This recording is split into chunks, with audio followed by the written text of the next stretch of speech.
Anyway, let's go ahead and start with the camera porn today, and in this case I can really say that this is camera porn. If you look at this camera, really wild, isn't it? This beautiful gold finish on this Yashica camera. This camera, as it says in the title of the video, is the rarest of the Yashica Electro 35 cameras.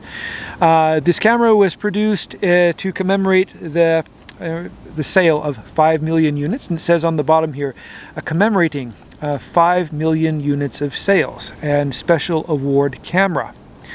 When Yashica introduced the Electro 35, it was a hit camera right away. It was easy to use, it had a superb lens, it took wonderful photographs, everything was precisely exposed, and it wasn't especially expensive. It wasn't particularly cheap in those days, but it was an incredible value.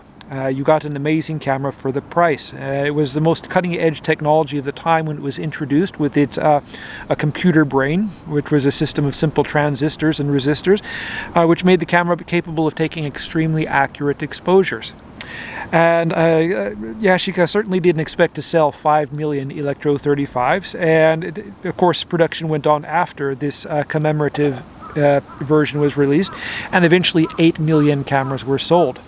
Of those 8 million, 15 were these special award cameras. And these were manufactured and sold to Yashica's leading distributors for the Yashica Electro 35 cameras. 14 were identical to this camera here. One featured more gold plating on the parts. I believe, as the rumor says, I haven't actually seen this camera, that shutter blades and other internal parts were also gold plated. I have no idea if this camera actually exists or where it happens to be. I would think that this would be probably somewhere in like the Yashica Kyocera Contacts Museum here in Tokyo. Maybe I should give someone there a call and find out if they know anything about it. But this is one of the other 14 cameras, and quite an amazing example. The only one these that I know of, I know of two others. One I know was I've seen on Yashica Guy's site. I guess he received this camera some years ago, and when I saw it, I thought, wow, that's an amazing camera. You know, I would really like to see a camera like that in real life, not knowing that I would eventually come across one myself. And then the other one was listed for sale in Europe not so long ago, and I guess was bought up rather quickly because I think the price on it was probably quite maybe too low for what, considering the rarity of the camera. And so that accounts for 3 of the cameras, and this is the 4th, and that means that there are 11 more of these somewhere still out around in the world. Basically, this commemorative special award camera is a Yashica Electro 35 GTN, which was the black painted camera. It's kind of a giveaway because it has the black dial and shutter assembly and filter ring on it, as well as the black rewind ring. But the rest of the camera, or much of it, is gold plated. The bottom here we have a gold-plated brass bottom cover with gold-plated screws and the gold-plated battery cap. Luckily this one's nice and clean on the inside. They didn't store this with a battery in it. We have the gold-plated top cover and strap lugs. Somehow this lug on this side got compressed. The camera wasn't dropped from looking at it. It looks like it might have just gotten squeezed somehow. Someone squeezing it shut inside of a camera case or something like that. I suppose that's possible. The PC sync socket here is gold-plated.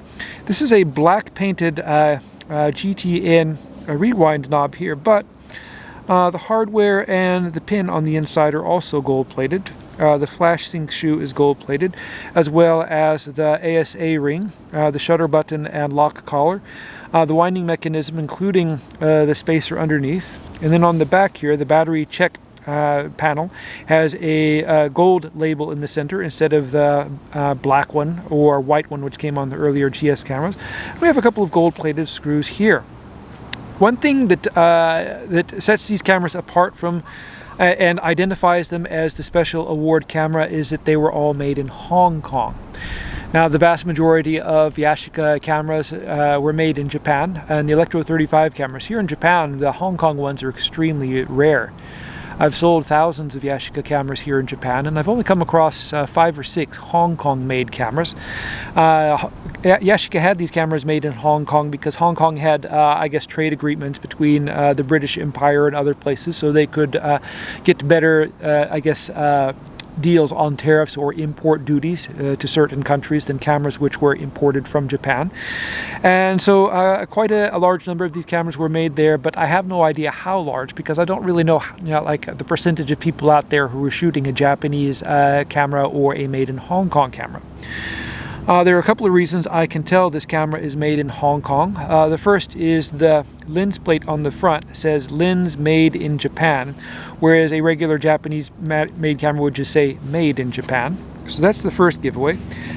The second giveaway is on the back of the camera here on the serial number. The Hong Kong cameras all had an H in front of the serial number, and they usually had a shorter serial number than the other cameras, or the Japanese cameras.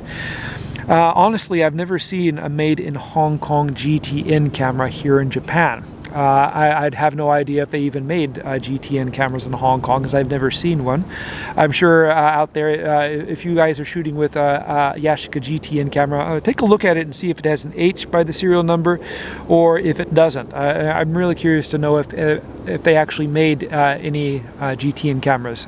But this one was obviously made from GTN parts, and there isn't really much difference. For those of you who might think that, or might be disappointed to find out that your Yashica Electro 35 was made in Hong Kong and not Japan, pretty much everything in the camera is Japanese. The casting on the inside, the main camera body, the lens, the electronic components, and things like that are made in Japan. The top and bottom covers, the serial numbered parts are made in Hong Kong. That way they can call it something made in Hong Kong, and that way Hong Kong duties apply to it. But basically, 95% of a Hong Kong made camera is actually Japanese. The only difference in the construction, which I can see on the inside, is the plate which goes under the film speed dial. In a Yashica camera, it's made of brass. In the Hong Kong cameras, it's made of plastic, but the plastic, I think, is actually superior because it turns more smoothly than the metal ones. The metal ones, sometimes they require a little bit of lubrication for them to turn freely and turn easily. That's not required on the made in Hong Kong cameras. This is just really cool. I was really surprised to find this when it came up for sale. Some guy up in Hokkaido had this camera, and he put it up at kind of a public auction with a few other things, and I saw it, and I bid a fair amount of money for it, not a large amount of money, but I thought that if I can have a camera like that, it would be really wonderful. I would make the decision whether to keep it or not after I received it. I still haven't quite decided yet, but my bid was the highest one, fortunately, and I found this camera waiting in my postal locker when we returned from Okinawa last night. When I got it, it was quite dirty and nasty. I took a little bit of polish and cleaned it up a little bit to make the gold plating nice and shiny on it. Still kind of on the fence as to whether I'm going to keep this camera or not. Part of me wants to keep it because I kind of got into the camera selling business by selling Yashica cameras. But on the other hand, there might be collectors out there, or serious collectors of these things, who might love it more than I do. So if anyone's really interested in buying this camera, please send me an offer on it. For those of you, I usually say that it's the beginning of my videos, for those of you who are new to my channel, I sell vintage Japanese cameras in my online store, japanvintagecamera.com, and my Etsy store, which is also Japan Vintage Camera. I don't think I'm going to list this camera for sale on my stores. Anyone who is interested in it, please contact me via my stores, or even you can message me here on YouTube. I am planning to get more kind of interesting and unusual cameras. I've gotten quite a few recently. I plan to try to get more as I come across them and make videos about them. If you'd like to see these videos, you can go ahead and subscribe, and you'll get the first chance to see them. If you like the video and like to see more videos, please click the like button. That always helps us here. Thank you very much for watching, and I hope you tune in again soon.